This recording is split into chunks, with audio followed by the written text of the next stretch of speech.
Continuando con nuestro tema sobre funciones, vamos a ver ahora, dentro de las funciones polinomiales, las funciones cuadráticas. Toda función polinomial de una sola variable en la que el exponente más alto que tenga la incógnita sea 2, pues es una función cuadrática. Y las funciones cuadráticas pueden tener las siguientes formas. Aquí hacemos la aclaración que los coeficientes a, b y c pertenecen a los números reales. Todas estas son posibles formas de la función cuadrática, es decir, a veces aparece con un término de primer grado, con un término de segundo grado y con un término independiente. Y dependiendo si esos términos son iguales a 0 o distintos de 0, pueden aparecer todos ellos. Entonces, por lo general, esta es la forma que tiene cualquier función cuadrática. Muchos libros de texto indican que esta que está aquí abajo es nada más la función cuadrática. No es cierto, porque puede haber diferentes formas de expresarla, dependiendo si tienen o no coeficientes, dependiendo si tienen o no término de primer grado o término de segundo grado. Bueno, toda función cuadrática, si nosotros la igualamos a 0, ¿qué es lo que vamos a obtener? Vamos a obtener una ecuación de segundo grado que ya sabemos resolver y que todo mundo sabemos que se resuelve por factorización, completando el trinomio cuadrado perfecto, o por medio de la fórmula general, que será el proceso que menos utilicemos. Bueno, estos métodos todo mundo debe de conocerlos ya porque ya se han visto, pertenecen al temario de cuarto y aparte pues muchos ya lo vieron anteriormente también. Bueno, toda función de segundo grado o cuadrática tiene como gráfica una parábola de eje vertical cuyas características las vamos a poder determinar analizando la función. Por ejemplo, si vemos el coeficiente a, que es el coeficiente del término cuadrático o término de segundo grado en la función original, pues entonces vamos a tener la siguiente consideración. Si este coeficiente a es mayor que 0, la parábola es cóncava hacia arriba. ¿Qué significa eso? Significa que las ramas de la parábola van a abrir hacia la rama positiva del eje de las yes.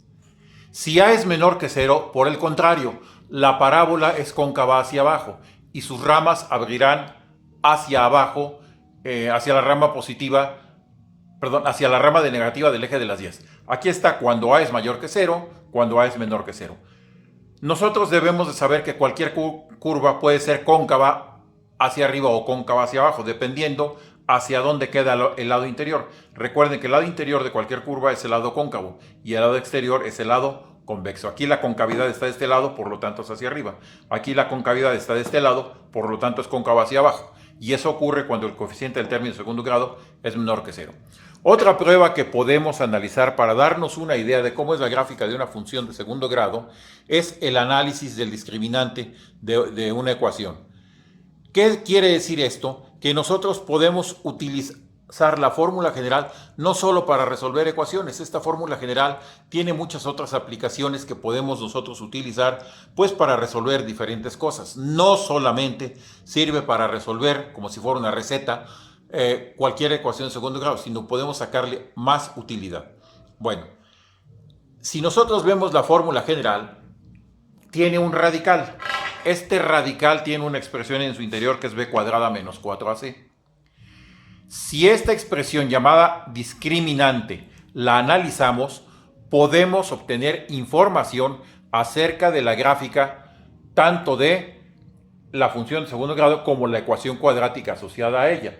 Recuerden que si nosotros cualquier función la igualamos a 0, en este caso una cuadrática, ¿qué obtenemos?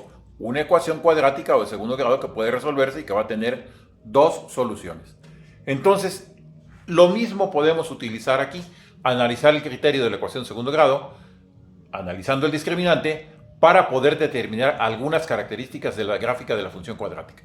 Veamos acá cuáles son esas características.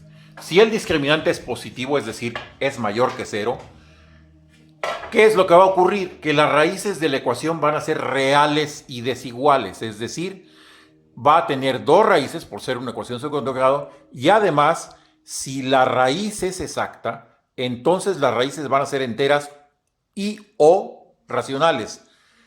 La gráfica va a tener dos puntos de intersección con el eje de las x, los cuales no son otra cosa más que las raíces de la ecuación. Este análisis me lo da el discriminante cuando es mayor que 0 Obviamente los valores de A, B y C pues son los coeficientes de las que tiene la función o la ecuación de segundo grado si es que está igual a 0. Bueno, y su gráfica tendrá, ¿verdad?, dos raíces que son x1 y x2, que son justamente los puntos de intersección de la gráfica con cualquiera de las ramas del eje de las x. El segundo caso es cuando el discriminante es igual a 0. Cuando esto ocurre, las raíces son reales e iguales y su valor es x igual a menos b sobre 2a. ¿Por qué razón? Porque el radical vale 0, se anula en la fórmula general. Si vemos la fórmula general, aquí al anularse el radical, que sea igual a 0, solo me queda menos b sobre 2a, y como son dos raíces, pues son por lo tanto dos valores. Por lo tanto, ambas soluciones son iguales y la gráfica va a tener un punto de intersección con el eje de las x, que es exactamente el vértice, es decir, vamos a tener este caso. Esto ocurre cuando, al analizar el discriminante, su valor es igual a 0. El tercer caso es cuando el discriminante es negativo, es decir, es menor que 0. Las raíces de la ecuación asociada a segundo grado van a ser imaginarias o complejas, desiguales y conjugadas. La gráfica no tendrá ningún punto de intersección con el eje de las x. ¿Qué significa eso? Que la gráfica o está por arriba del eje sin cortarlo o está por abajo del eje x también sin cortarlo. Eso significa cuando tengamos una parábola que no corta el eje de las x, que las soluciones de la ecuación asociada son imaginarias o complejas. Bueno, para analizar el dominio de la función cuadrática, pues el dominio son todos los números reales, como se puede apreciar pues esquemáticamente en las tres gráficas que tenemos aquí. Sin embargo, en cuanto al contradominio y al rango, hay necesidad de considerar lo siguiente. El rango estará dado por el valor del vértice que tenga la función. Por ejemplo, aquí, el rango será de este valor hacia arriba. Ahora bien, si la parábola estuviera invertida, el rango sería el valor máximo del rango sería el vértice y de ahí hacia abajo.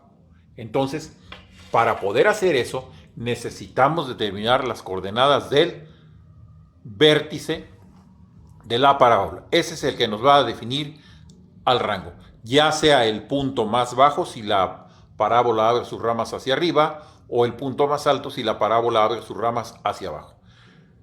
Para trazar la gráfica de la parábola, pues lo que hacemos es la receta de costumbre, dar valores a la función y encontrar cuáles son los puntos que forman a la gráfica. Pongamos un ejemplo. Quiero yo analizar esa función cuadrática que está allí, x cuadrada menos 5x más 4. Quiero construir su gráfica, encontrar dominio y rango.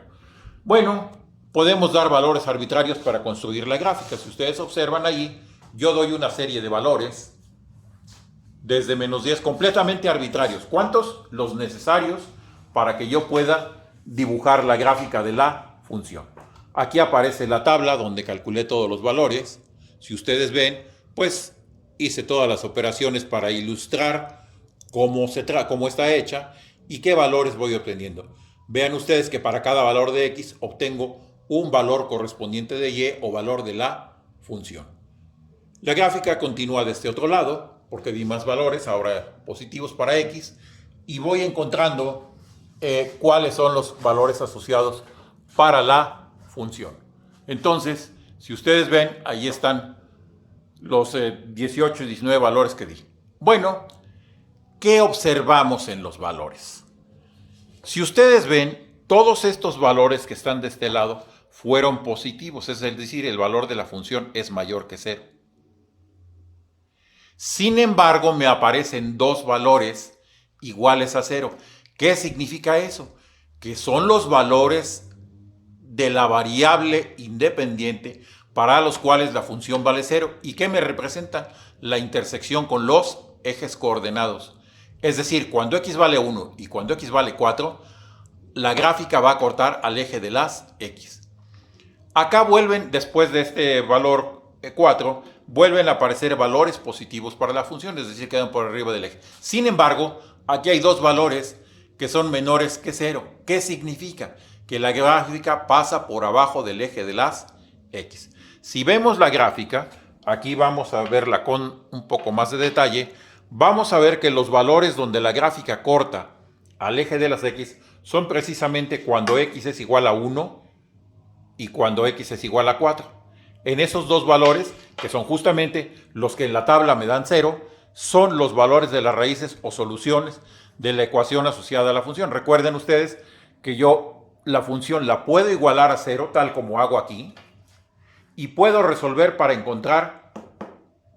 ecuación para encontrar sus valores, los valores de la solución de la ecuación, que no son otra cosa más que las raíces de esta ecuación.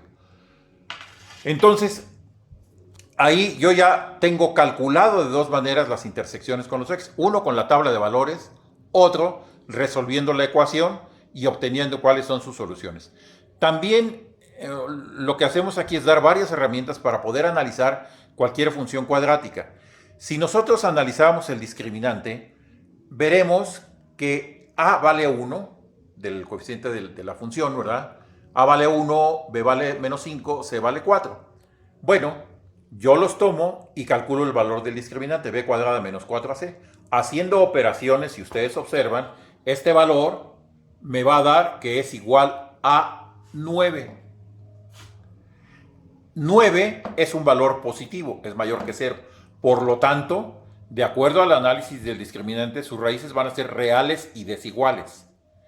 Pero 9, ¿qué otra característica tiene? Tiene la característica de que es un valor que tiene raíz cuadrada exacta. Entonces las raíces van a ser además enteras y o racionales, cosa que observamos aquí. Las dos raíces son enteras, 4 y 1. Entonces se cumple lo que el discriminante nos analiza. Puedo yo trazar la gráfica y encuentro esto. Bueno, pero para calcular el dominio y el rango, que es una de las cosas que me están pidiendo, pues forzosamente tengo yo que encontrar cuáles son las coordenadas del vértice. Es decir, ¿y cómo le voy a hacer? Pues muy sencillo. Si soy observador, veré que la gráfica de la función es simétrica con respecto a una recta. ¿Cuál recta?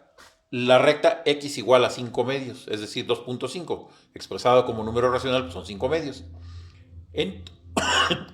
Entonces, sobre esa recta estará el vértice. ¿Qué hago? Bueno, yo observo de mi tabla de valores que cuando x vale 2, la función vale menos 2. Cuando x vale 3, la función vale menos 2 también. Es decir, esos dos puntos están en la gráfica. Y si ustedes observan, están a la misma distancia. ¿Qué quiere decir eso? Que en medio pasa el eje de simetría de la parábola. Es decir, donde x vale 5 medios. Bueno, ¿cómo le hago entonces? Pues calculo cuál es la ordenada que le corresponde a una abscisa que es igual a 5 medios. Eso es lo que hago. Calculo el valor de la función cuando x vale 5 medios. Si ustedes ven, aquí, al darle el valor 5 medios y hacer las operaciones, yo obtengo que el valor de la función es menos 9 cuartos. Por lo tanto, esas van a ser las coordenadas del vértice. 5 medios, menos 9 cuartos. ¿Esto para qué me va a servir? Me va a servir para determinar el dominio y el rango de la función. El dominio quedamos que es de menos infinito a más infinito, y el rango de 9 cuartos, que es el valor que le corresponde al vértice, perdón, menos 9 cuartos. Hay un signo mal, si no luego hay problemas con los errores. Este es menos 9 cuartos, menos 9 cuartos, ahí está, coma, infinito. Este será pues el rango de la función. Y si ustedes observan, ahí también aparece su gráfica, pues con varios puntos calculados. Otra forma de encontrar cuáles son las coordenadas del vértice, pues por medio de los conceptos de geometría analítica. Sabemos que esta es la ecuación de una parábola de eje vertical. La podemos factorizar, podemos completar el trinomio cuadrado perfecto y encontrar las coordenadas del vértice. X menos h más y menos k. X menos h al cuadrado igual a 4p por y menos k. Factorizamos y nos queda este valor. Entonces, de esta manera también lo podemos obtener. Como ilustración pondremos algunos ejemplos para que ustedes analicen el dominio, el rango, la gráfica y vean qué particularidades pueden encontrar con estas funciones cuadráticas o de segundo grado.